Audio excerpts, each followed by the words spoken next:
Galatians chapter 4 verse 24. A storyline with deep meaning.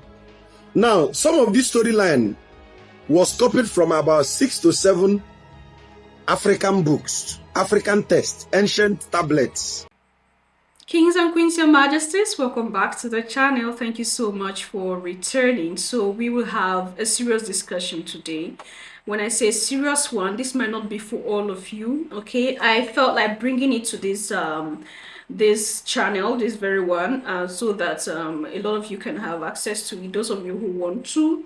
If not, I would have done this on the other channel. You know, I have a smaller audience there, so I just want you to have some of this information here, because it's not easy uploading here and uploading there, the same thing. Okay, so today I want us to have a little bit of discussion into faith, into religion, okay? And then we're going to talk about the 10 Commandments today, the cosmic and scientific meaning to the 10 Commandments, and with Mazi Dibia. I've been bringing the teachings of Mazi Dibia here. Lots of knowledge, Your Majesty. Don't look at the age, but he's doing a lot of things. And when you listen critically and do your own histories behind the teachings, you understand that, of course, when your eyes open, you understand exactly what he's saying. So today, I'm going to target fact over fear, because this is facts we are talking about. No, facts over faith. Facts over faith. We're not talking about faith here. Faith is something that you believe without doubting. What is faith according to the definition of the of Christianity? Faith is believing without doubting whatever it is that God has revealed, right? You don't doubt it. And where it becomes fact over faith is that you begin to ask, how sure are we that it is God or the creator of the universe that revealed this? Who revealed this? To who? When? How? You know, when you begin to ask these rhetorical questions, and you begin to find answers. And that's exactly what religion shows. You don't ask questions, you just take whatever it is that is brought to you blindly without asking. And when we tell you that this whole story of Moses in history, there is nobody called Moses actually in all these mythologies. The mythologies existed, but not by the names that Christianity had given to you. It's something it's hard to understand. See, I can understand this, that it is difficult, because I was in your situation. At one point in my life, I was in your situation. But the truth is that when you give yourself that time and you allow fear out of your life, you understand better. Because the more scared you are, the more fear you tie around yourself, the more you keep doing according to the bidding of those who had put to you that which you must believe and have faith in. So I don't want to talk too much. Let's listen to Mazi Dibia. And if there's time, we have some more deliberations about this. Now, he's going in depth into this. So if you have a pen, you have a paper around you, your book or jotter, you can put something down, or you save this video for the future. The cosmic and the scientific meaning of the 10 Commandments. Most of us grew up as a bona fide believer. Some of us were radical pastors, preachers, priests, seminarians. Some of us were different things before now. If we do not investigate those things we were told before, then we cannot really say we've awakened to the full knowledge of truth. Now, through our series of teachings, we've established that there is nobody called Moses in actual history. Now, what are we trying to do now? To reiterate those storylines given unto us, to see if we can cross-examine some of the things they told us and bring out the actual meaning. We will be reading from that same old book to decipher it for better understanding. Before we said that, we gave you reference from using the Bible as a reference, that the Bible is actually an allegory, meaning a storyline with deep meaning. Galatians chapter 4 verse 24. A storyline with deep meaning. Now, some of this storyline was copied from about 6 to 7 African books, African texts, ancient tablets. Now, then in these tablets, some were copied from the Africans, some were copied from present day Iraq, Iran, Mesopotamia. Now, the funniest twist of the whole story is that to keep us in shambles, they did something. What did they do? They used our own storyline and encoded it as a fairy tale, then added some spices of lies in it, and it became this. Now, for you to understand this, ask your pastor, what was the word Holy Bible in the Greek? Listen to this. In Greek, the word Holy Bible is actually not Holy Bible. The word Bible is from the word Biblo, which means books. Then what they translated to be holy is actually Helios, Helios. Please, if you have your Google or your dictionary, please check the meaning of the word Helios. You will notice that the word Helios is the Greek god for the sun, Anyang. Listen to this. In the Greek, before they translated it to English and it became Holy Bible, it was originally called Helios Bibliothèque.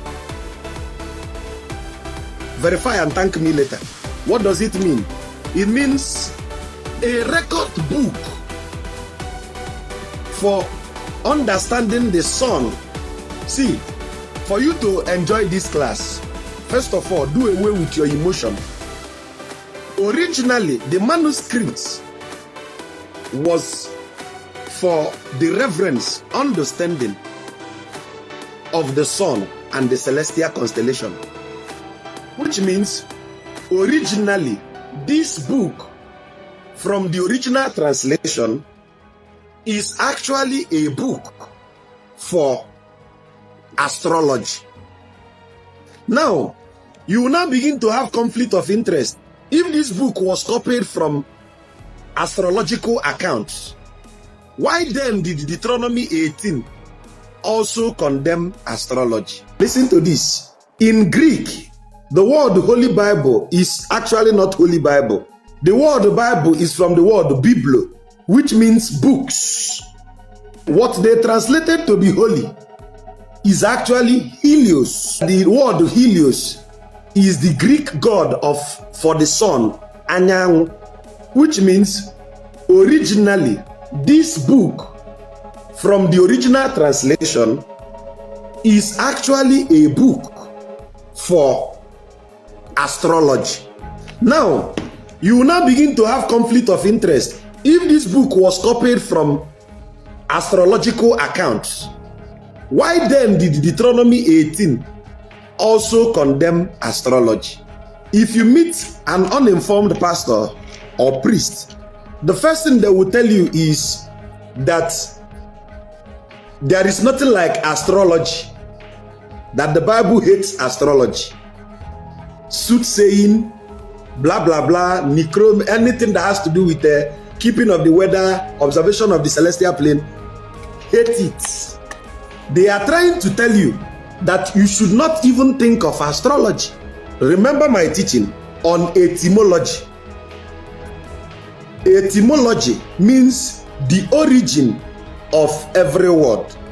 Now listen to me. Please do a little Google search before we continue. That what you see as Holy Bible was translated from the word Helios Bibliothèque. If you confirm this, then let's continue.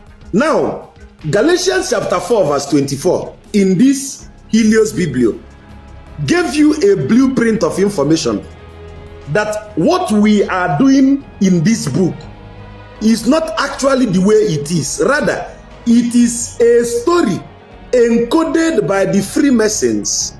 Galatians chapter 4 verse 24. With King James Version, he said, for all these are an allegory. Allegory means a story with hidden meaning for moral or political interests. Are you listening? Now, this story with hidden meaning is what I'm about to show you.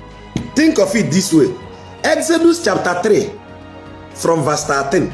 It says that Moses was in the wilderness. Every statement in that statement, everything written here is a code that I've tried so many times to decode it for you.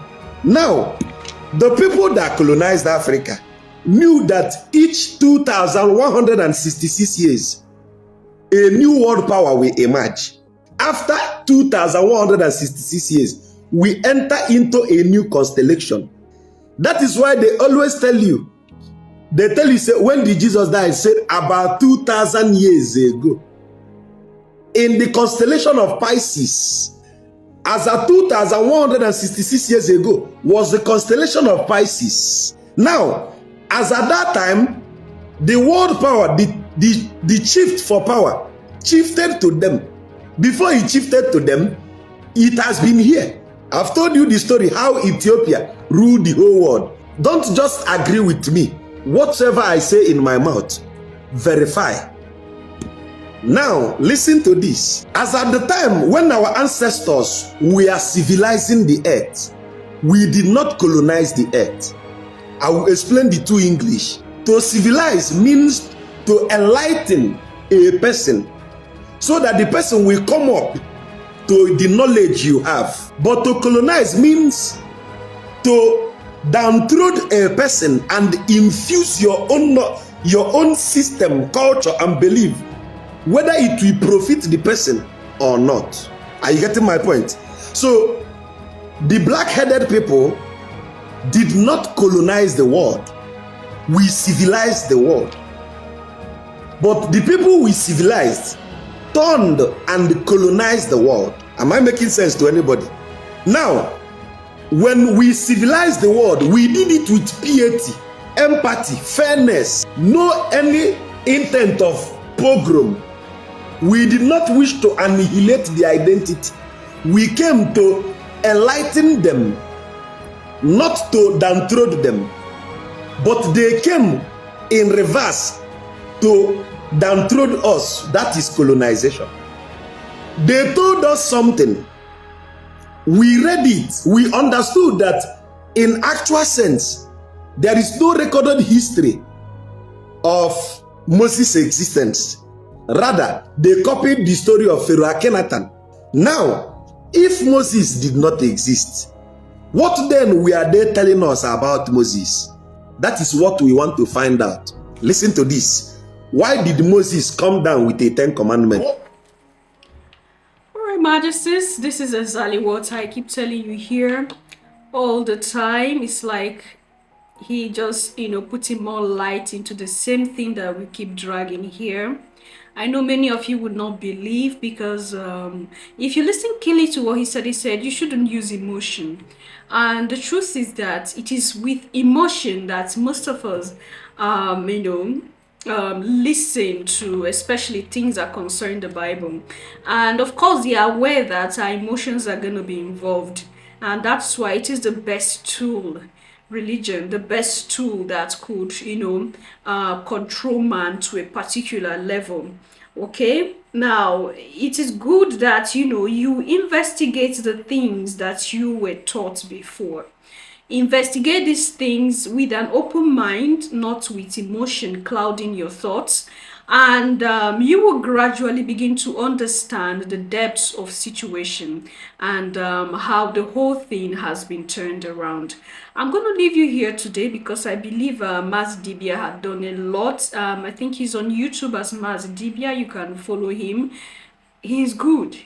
Yeah, he's good. And you can also leave your thoughts and opinion there at the section, and I'm going to see you in my next one. Until then, love yourself, love others, stay safe, stay positive, always your majesties. Bye for now. Rabbi forget, he says that Abraham, he points to Judaism coming from Abraham.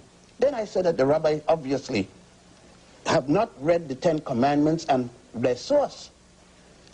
Moses is not until about 1346 before the Christian era, 49 years after the death of Amenhotep IV, otherwise known as Akhenaten. Every one of those 12 so-called commandments, and that Moses is supposed to have gotten at Mount Sinai. By the way, Mount Sinai is still in Egypt, in Africa, hasn't gone any place. Now, those 10 commandments weren't gotten by Moses. Because I'm Jewish don't mean that I have to follow the mythology. When you go in any of the major tombs in Egypt, you find those 10 commandments plus 32 more, otherwise referred to as the negative confession.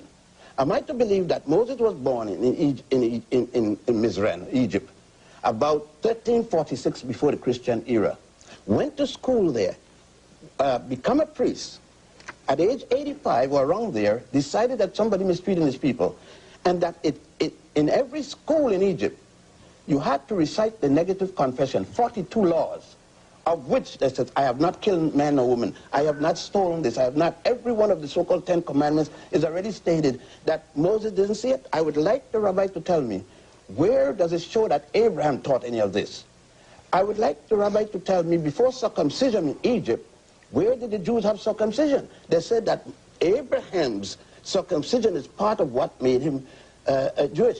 Then the rabbi must tell me, the worship of the golden calf, which they call the golden calf, isn't that the worship of Hathor, the goddess Hathor? We could go on down. Well, voiced by Rabbi Seltzer is that you suggested that there is a political overtone in the ritual bar mitzvah, and he objects to this.